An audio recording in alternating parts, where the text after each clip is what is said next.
Raise your hand if you've heard of PECHA KUCHAs. Oh, excellent. Okay, so we have a gaggle of amazingly smart, creative, and imaginative people over in the corner who are waiting to share with us some of their amazing and really cool ideas happening in municipalities across British Columbia. So here's just a little bit of context about PECHA KUCHA. PECHA KUCHA as a concept, as a format, was created by a Japanese architectural firm, and it's become a signature event at High Ground over the last several years. It literally means chit-chat in Japanese, and it's a way to get across ideas, sometimes complex ideas, in a very short and focused manner. So that's what's going to go down here in just a couple of minutes. So I'm going to invite our guests up one at a time. Each of them has exactly 6 minutes and 40 seconds to give us their goods. We will thank them. They will roll off. The next person will come up. It works like that. You guys all know, okay, here we go. Okay, so I'm going to invite up first and foremost Paul Finch. He's going to be talking about housing and land value and the BCGEU housing plan. So I just want to really quickly thank everyone, thank the fellow presenters, and thank the Columbia Institute. Hopefully on behalf of all of us, if I can be that bold, because I think we're going to be rushed through here. And as well, I want to thank Katrina Chen. That was a great speech. And in particular, the program or the affordable housing plan that I'm going to be talking about, one of the key ideas to come out of that program that was implemented was doing affordable childcare on school grounds. That was one of the key recommendations if you go back and read the report. So thank you very much for implementing that, and really appreciate it. So I think I'm ready to go. I think so. I'm not very good at this. Is it 20 seconds? Okay. So I think a few people are going to be asking, why are unions, and it's both the BCGEU and QP 1767, involved in something like affordable housing.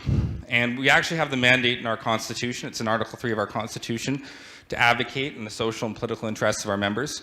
But it's also something our members have told us they want and that they need. And so what we're talking about, when we dug into this issue, we found that this was the largest single transfer of wealth from the public to the private sector in the history of this province that's occurred in the last decade. And so I'll dig into that and what that means and how we can fix it. So in 2017, myself, Jared Melvin, and Harpinder Sandhu wrote this report, the Affordable BC report provincially, and we followed up with the municipal report. And I also want to give a shout out to Carrie Michaels from the BCGEU, who's a co-chair of the Affordable BC campaign, has done an excellent, amazing job on that. So in 2017, we also brought Dr. Michael Hudson, an economist from New York, and we sold out the Rio Theater explaining exactly how this housing crisis was created and how to fix it. And what was interesting is a lot of the things he said at the time seemed outlandish to some people. He talked about money laundering, he talked about this kind of stuff, and people thought this is out there, but it came true. This plan has three main goals. One, we want to reform property taxes, including value taxation, to capture land lift from rezoning, and that's the most important power a city has. Two, we want to amend legislation to better protect renters, and the province has made some good headway on that front. And three, we want a massive build-out of infrastructure and affordable publicly owned housing. At the center of our plan is land value capture tax. That's a tax on speculation to capture the windfall generated when we upzone or build major public infrastructure.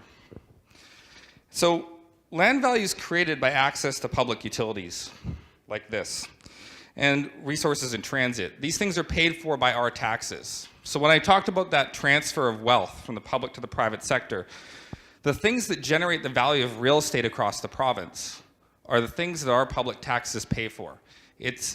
That's essentially where this wealth is generated from. And I'm going to illustrate what that means. So let's take a look at some transit developments in Vancouver that have impacted land values. This is the Expo line. It was built in 1986. And when it was built, vacant land prices along stations rose by 628%, untaxed. More recently, the Oak Ridge SkyTrain development created land value rises of up to 795%, and the King Edward SkyTrain development saw up to a 1,019% increase in land value in surrounding areas.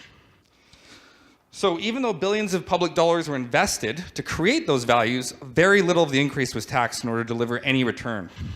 So instead, those who've benefited are those who've made the loans in the real estate sector. They're the real estate creditors. There's a specific category of large developers and landowners, and there's speculators. Those are the prime beneficiaries.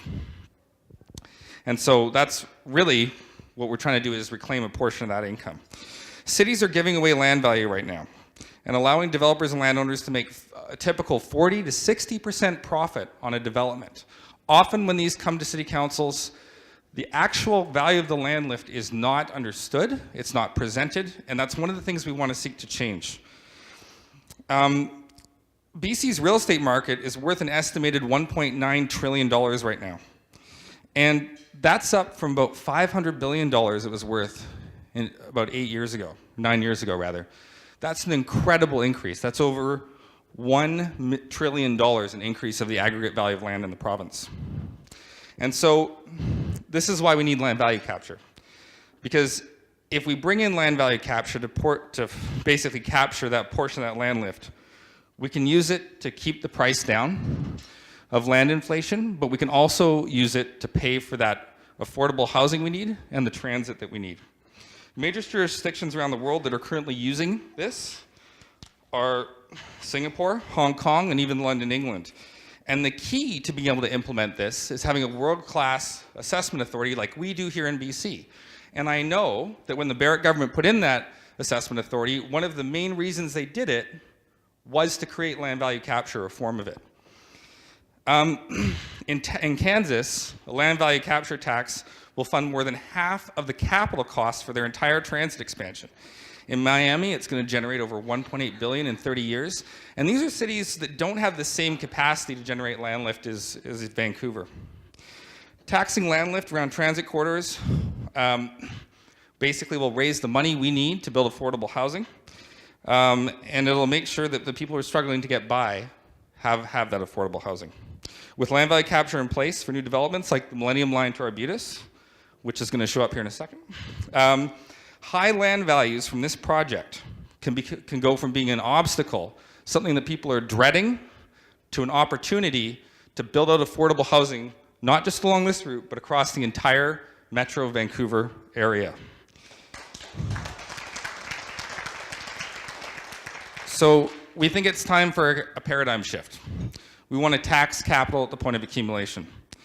We want to encourage cities to not approve any more development projects unless the land lift is understood and a portion of that lift is captured for the benefit of the people who paid the tax dollars to create all the public wealth and infrastructure that gave that land lift its value.